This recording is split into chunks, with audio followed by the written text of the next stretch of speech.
Hello all, welcome to Pustakvani, your one-stop solution for book summary. Today we are here with the book name, The Call of the Wild by Jack London. So LTS start its plot overview. Buck, a powerful dog, half Saint Bernard and half sheepdog, lives on Judge Miller's estate in California's Santa Clara Valley. He leads a comfortable life there, but it comes to an end when men discover gold in the Klondike region of Canada and a great demand arises for strong dogs to pull sleds. Buck is kidnapped by a gardener on the Miller estate and sold to dog traders, who teach Buck to obey by beating him with a club and, subsequently, ship him north to the Klondike. Arriving in the chilly north, Buck is amazed by the cruelty he sees around him.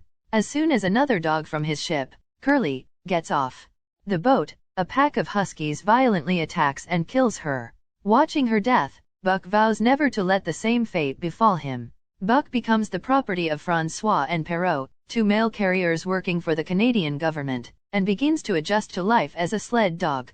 He recovers the instincts of his wild ancestors. He learns to fight, scavenge for food, and sleep beneath the snow on winter nights. At the same time, he develops a fierce rivalry with Spitz, the lead dog in the team. One of their fights is broken up when a pack of wild dogs invades the camp, but Buck begins to undercut Spitz's authority, and eventually the two dogs become involved in a major fight.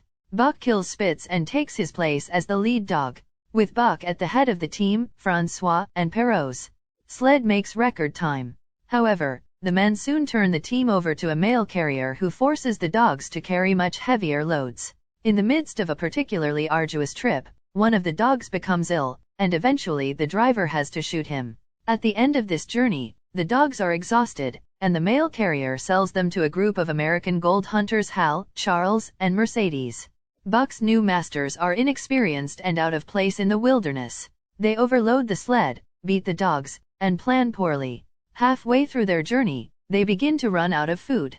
While the humans bicker, the dogs begin to starve, and the weaker animals soon die. Of an original team of 14, only 5 are still alive when they limp into John Thornton's camp, still some distance from their destination. Thornton warns them that the ice over which they are traveling is melting and that they may fall through it. Hal dismisses these warnings and tries to get going immediately. The other dogs begin to move, but Buck refuses. When Hal begins to beat him, Thornton intervenes, knocking a knife from Hal's hand and cutting Buck loose.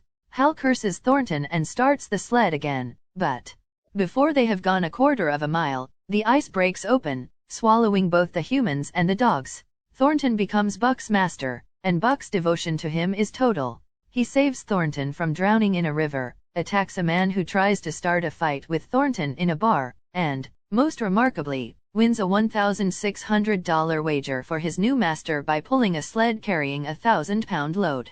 But Buck's love for Thornton is mixed with a growing attraction to the wild, and he feels as if he is being called away from civilization and into the wilderness. This feeling grows stronger when he accompanies Thornton and his friends in search of a lost mine hidden deep in the Canadian forest. While the men search for gold, Buck ranges far afield, befriending wolves and hunting bears and moose. He always returns to Thornton in the end, until, one day, he comes back to camp to find that Yeehate Indians have attacked and killed his master. Buck attacks the Indians, killing several and scattering the rest, and then heads off into the wild, where he becomes the leader of a pack of wolves. He becomes a legendary figure, a ghost dog, fathering countless cubs and inspiring fear in the Yeehates. But every year he returns to the place where Thornton died, to mourn his master before returning to his life in the wild.